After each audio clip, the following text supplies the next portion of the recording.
welcome to part 2 of my back to school series. If you haven't watched the first video, I go over general college tips from finding a research assistant position to time management and class scheduling. This video is going to be something super exciting, or maybe because I'm just a nerd for school. I'm going to be sharing some studying tips for some STEM classes. If you want note-taking tips, I will also link that video down below. Let's start with organic chemistry because that was my favorite science class ever. First off, I redid everything. I redid all of the homework problems, any challenge sets, worksheets that we worked in class, and I also redid all of the exams. My process for going through past assignments and tests, and this is the same for other classes, is to go through the questions and ask why you missed the problem. After figuring out where I went wrong, I would redo the problem again. I also did textbook problems. The textbook that we used was Organic Chemistry by David Klein. I think it's the second edition.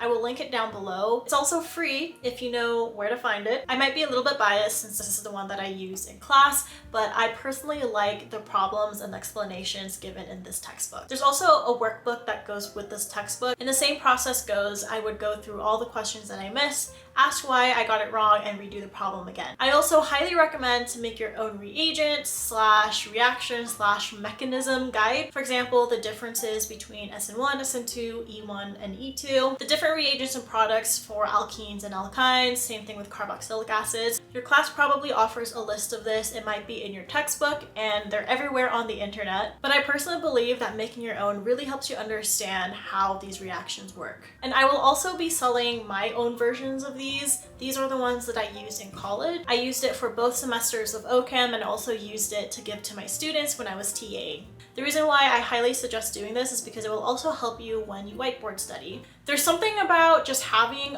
a bunch of reactions up on a whiteboard, and it's so pretty to look at. Maybe I'm just a nerd. There are multiple ways of how I whiteboard studied. I would use this for when I'm redoing problems, making summarized points, or making a giant list of all the reactions and reagents. When I have my guide of the different mechanisms, I would copy exactly what's on that guide to the whiteboard, and then I would erase either the product or the reagent. And I would go through all of them and fill in the correct reagent or product without looking at my study guide or notes. I think the hardest part of OChem is remembering which reagent goes with what and all the different types of mechanisms, especially for synthesis problems, because there are multiple ways to get to the final product. What's also nice about doing it on a whiteboard is that you can easily erase, so you can keep that template and then just fill in the blanks as you go, erase, redo it again until it's almost muscle memory. Moving on to general science classes, I highly recommend using AnKing. I used AnKing when I was attempting to study for the MCAT, and I also use it for biochemistry when I had to memorize all the different pathways and cycles. It's also a wonderful tool for learning equations for Gen Chem and physics classes. If you haven't heard of AnKing, it is a very advanced flashcard tool. The way you see your cards is based on how well you have memorized the card. If you do well on one card, it will push that card to a later date. And if you're struggling on the other one, it will show up more frequently. The better you do on these cards, the longer the gap is before you see them again.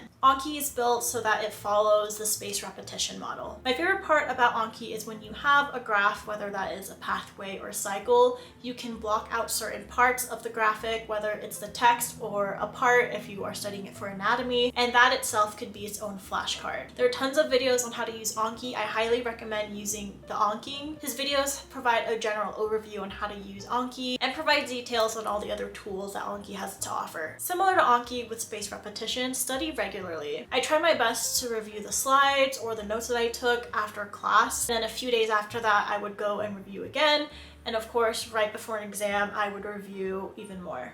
That way, you're not forgetting the material by the time the exam comes. If you know something really well, don't focus so much on that. Focus on the areas that you're struggling with. If you know that you're going to score great on certain topics on the exam, focus more on those weaker areas. Active versus passive studying. Both types of studying is okay, but I highly recommend to lean more towards active studying. Active studying is more higher order thinking, while passive studying helps you retain information. Active studying is when you are summarizing your notes in your own words, teaching it to somebody else, making concept maps, and also understanding the why. Memorizing, especially in a biology class, can only get you so far. You really have to focus on the why. Why do these processes work? My professor always emphasized concept maps, and at first I didn't really like concept maps, but now that I've taken 2 of his classes, they actually really help. Concept maps is when you are showing the relationship between 2 or multiple things. This helps a lot in biochemistry because there are so many different pathways. So for me, a concept or mind map is to show a relationship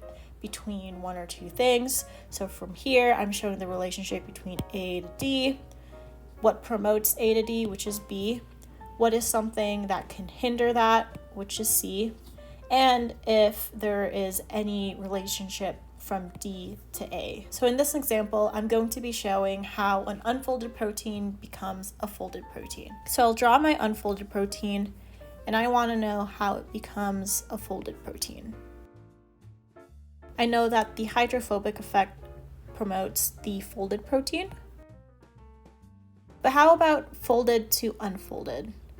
Then I can show that chain entropy promotes to the unfolded state, but steric repulsion can also hinder chain entropy.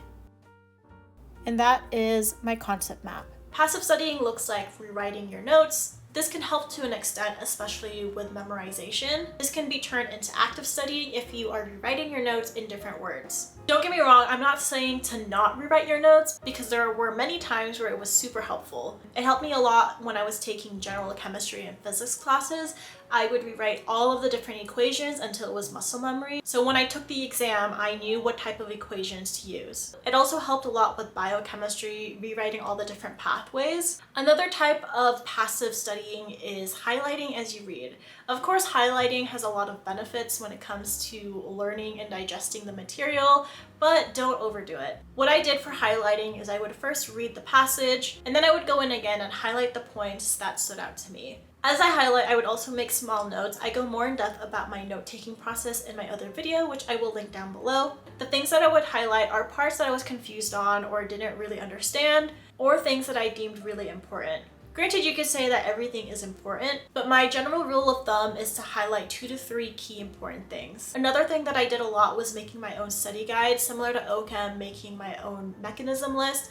I would make my own study guides for all of my other classes. A lot of professors will provide their own study guides. If they do provide that, I would just go with it so you can save time, but I customize a little bit to fit my learning needs. For example, my Gen Chem professor provided a bullet point list of topics and equations, and then I went in and added my own definitions for the different key terms and also examples next to the equations that were provided. When you make your study guides, put emphasis on the stuff that you are very unsure about. Don't rewrite everything that you've learned.